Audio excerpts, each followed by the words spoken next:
yung ilan nga ho dyan, ilang vlogger ho dyan, salita ng salita, tira ng tira sa gobyerno, lalo na po yung isa dyan sa Amerika na babae. Nakapangasawa siguro ng mayaman na AFAM.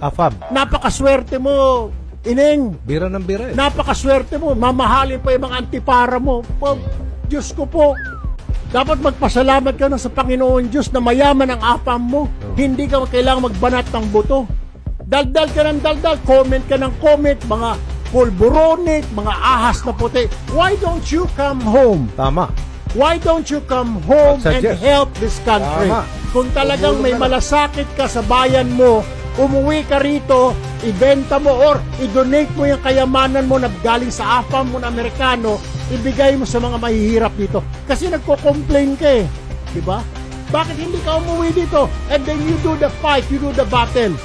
Hindi niya magawa yan. Takot yan sa Pilipinas pag gumawa na kung kasi comment siya ng comment. Or ma'am, sa Amerika siya. baka po pwede ma'am sa 2020, ikaw kaya tumakbo ng pagkapangulo. Ikaw na lang kaya. You run as President po of the Republic. Okay, Speaker. Or yung isa yung or colleague, gusto niyo ho tumakbo kay Senador or Congressman, kayo ho mag-speaker. So ito kasi, pinakinggan ko yung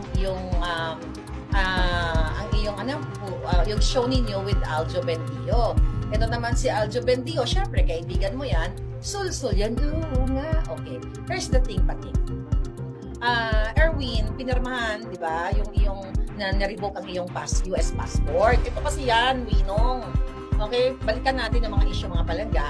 So, hindi ka talaga si Erich Sylvester Tulfo. At hindi ka rin ipinanganak sa Hawaii. Di ba?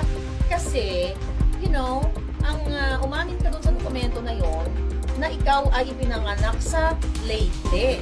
Yan ang katotohanan. So, may nag-issue dito, mga palangga, yun nga, ang kanyang US passport ay ni-revoke nga noong 2021. So, napag-usapan na natin yan, ni-revoke 1991, mayroon siyang US passport, 2021, nag-renew siya, kasi every 10 years. 2011, nag-renew siya, 2021, na-renew niya, then na-revoke ng US Embassy. Alright? Diyan sa Pilipinas. Actually, hawak pa natin yung mga US passport number dito. So, hindi na lang natin syempre babanggitin pati US, pati social security mo.